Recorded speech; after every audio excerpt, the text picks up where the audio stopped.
نماز پہلا رکن ہے شہادت توحید و رسالت کے بعد۔ اب قرآن مجید کی سورہ العنکبوت آیت نمبر 45 اس کو پڑھیے۔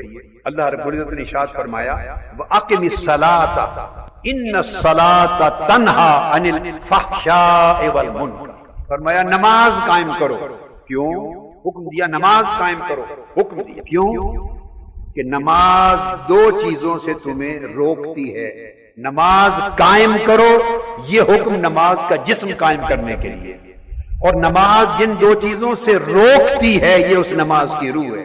تو جو نمازی کو ان دو چیزوں سے نہ روکے وہ نماز نہیں ہے، وہ مردہ جسم ہے۔ جو ان دو چیزوں سے جو نماز نہ روکے وہ مردہ جسم ہے، وہ نماز نہیں ہے، وہ زندہ نماز نہیں ہے۔ کون سی دو چیزیں؟ تنہا عن الفحشاء والمنکر، ایک فحشاء سے، اور فحشاء کہتے ہیں رذائل اخلاق، رذائل اخلاق، اور منکر سیئات اعمال۔ برے اخلاق کو فحشاء کہتے ہیں اور برے افعال کو منکر کہتے ہیں۔ اللہ رب العزت نے فرمایا کہ نماز کی خاصیت یہ ہے کہ بری خصلتوں سے اور برے اخلاق سے بھی روکتی ہے اور برے اعمال اور افعال سے بھی روکتی ہے، فحشاء سے بھی روکتی ہے اور منکرات سے بھی روکتی ہے، فواحش سے بھی روکتی ہے۔ اور فواحش سے مراد صرف ایک بدکاری کا فعل نہیں ہے۔ اگر زبان گندی ہوگی تو کہیں گے یہ فحش زبان ہے، وہ بھی فاحش میں آئے گا۔ برتاؤ گندا ہوگا، فواحش میں آئے گا۔ سوچ گندی ہوگی، فواحش میں آئے گی۔ ہر وہ کام جو نظافت، لطافت اور شرافت کے معیار پہ نہیں ہے، جو حسین اور جمیل نہیں ہے، بددہ ہے، برا ہے، ناپسندیدہ ہے، وہ عمل بے حیائی کا ہے، وہ فحشاء کے اندر آتا ہے۔ صرف ایک بدکاری کا عمل نہیں، زبان کی بدکاری، آنکھوں کی بدکاری، اخلاق کی بدکاری، گفتگو کی بدکاری، برتاؤ کی بدکاری، دل کنجوس ہے تو بدکار ہے، سارے رویے فحشاء میں آتے ہیں۔ تو نماز تمہیں برے رویوں سے روکتی ہے اور نماز تمہیں گناہوں کے اعمال سے روکتی ہے۔ تو برے رویوں سے رکنا اور برے اعمال سے بچنا یہ نماز کی روح ہے۔ تو نماز فرض کی گئی تاکہ بندے کے اخلاق سنور جائیں اور افعال سنور جائیں۔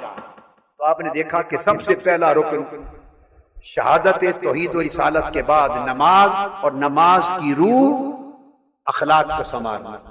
اور آقا علیہ السلام نے فرمایا، اللہ رب العزت نے، آقا فرماتے ہیں کہ میرے اللہ نے ارشاد فرمایا انما اتقبل الصلاۃ مما تواضع بها لعظمتی، میں اس شخص کی نماز قبول کرتا ہوں جو میری عظمت کی خاطر متواضع اور منکسر ہو جائے۔ اس کی نماز قبول کرتا ہوں جس کی نماز اس کے تکبر اور رعونت کو ختم کر دے اور اس کی طبیعت اور مزاج میں تواضع اور انکساری پیدا کر دے، اور میری مخلوق پر ظلم نہ کرے اور میری نافرمانیوں پر اصرار نہ کرے اور میری یاد کو جاری رکھے۔ اور آخر پہ فرمایا وَرَحِمَ الْمِسْكِينَ وَابْنَ السَّبِيلِ وَالْأَرْمِلَ وَرَحِمَ الْمُصَابَ، اور مصیبت زدوں پر رحم کرے، بیواؤں پر رحمت کرے، مسافروں پر کرم کرے، مسکینوں محتاجوں پر رحمت کرے، اپنا مال خرچ کرے۔ جس شخص کے اندر ایسے اخلاق پیدا ہو جائیں میں اسی کی نماز قبول کرتا ہوں۔ بقایا لوگ باقی تو نماز کے جسم کو اٹھا کے پھر رہے ہیں، باقی لوگ نماز کے جسم کو کندھوں پہ اٹھا کے پھر رہے ہیں۔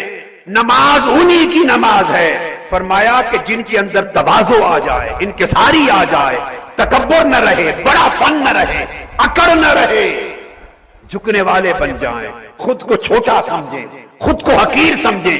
کیوں حقیر سمجھیں؟ کہ ہر وقت ان کی نگاہ میری عظمت پر رہے، میری عظمت پہ رہے، اور وہ مخلوق پر ظلم نہ کرے، مخلوق پہ جبر نہ کریں، مخلوق کی حق تلفی نہ کریں، شب و روز مجھے یاد رکھیں، مسکین اور محتاج ہو تو اس کے لیے سراپا رحمت بنے، مسافر ہو ان کے لیے سراپا شفقت بنے، بیواؤں اور یتیموں پر سراپا رحمت بنے، اور مصیبت زدہ کے لیے ہمیشہ سہارا بنے۔ نماز جن لوگوں کی سیرت میں، کردار میں، اخلاق میں یہ تبدیلی پیدا نہیں کرتی، فرمایا میں ان کی نماز قبول نہیں کرتا۔ مجھے اندازہ ہے یہ حدیث پاک بہت کم لوگوں نے سنی ہوگی پہلے، یہ میرا کیسا ہے، بہت کم لوگوں نے سنی ہوگی۔ یہ مضمون ہے، آقا علیہ السلام نے فرمایا وہ نماز کا جسم تھا، یہ نماز کی روح ہے۔ اب آپ نے دیکھا کہ نماز کے فرض کرنے کا مقصد بھی اخلاق سنوارنا۔ اللہ پاک ہمارے سجدوں کا محتاج نہیں ہے، اس کی کبریائی نے بڑھ نہیں جانا ہمارے سجدے کرنے، نماز پڑھنے اور قرات کرنے، اور آپ نماز نہ پڑھیں تو نہ اس کی کبریائی نے گھٹ جانا ہے۔ اسے کوئی محتاجی نہیں، بے نیاز ہے۔ اس نے ہمیں کیوں ڈالا ہے ان حرکات میں؟ صبح و شام 5 وقت نمازوں کو ہمیں کیوں ڈالا ہے؟ ہر کام چھوڑ کے دوڑے، نماز کریں، سجدے کریں، رکوع کریں، سجدے کریں، رکوع کریں۔ سمپل سوال ہے، اپنی ضرورت کے لیے یا ہماری ضرورت کے لیے؟ بتائیں۔ ہر کام چھوڑ کے دوڑیں، نماز پڑھیں، با جماعت نماز پڑھیں، قرات کریں، قیام کریں، رکوع کریں، سجود کریں، سنتیں پڑھیں، فرض پڑھیں، سنتیں پڑھیں، وتر پڑھیں۔ اس نے ہمیں یہ سارا جو ہمارے اوپر عبادت کا بوجھ ڈالا کیوں؟ اس سارے کام کاج کی ضرورت اس کی کوئی اپنی ہے یا ہماری ضرورت ہے؟ بولی اگر تو اس کی ضرورت ہے تو معاملہ اور ہو گیا، اور اس کی کوئی ضرورت نہیں، وہ غنی ہے، وہ محتاج نہیں، بے نیاز ہے۔ تو پھر ہماری ضرورت ہوئی نا، تو ہماری ضرورت ہے تو وہ کیا ہے؟ وہ اللہ پاک نے بیان کر دی۔ ہماری ضرورت یہ ہے، وہ ہمارے اخلاق سنوارنا چاہتا ہے، ہمارا طرز زندگی سنوارنا چاہتا ہے، ہمارے رویے سنوارنا چاہتا ہے، ہماری سوچیں سنوارنا چاہتا ہے۔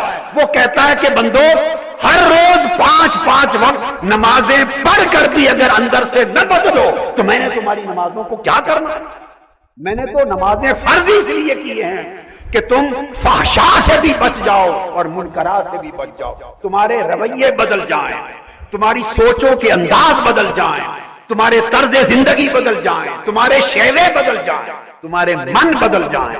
اگر وہ من نہ بدلے تو اس تن کو رکوع سجود کی مشقتوں میں ڈالنے کی کیا ضرورت؟ یہ ہے رکن نماز کا حال۔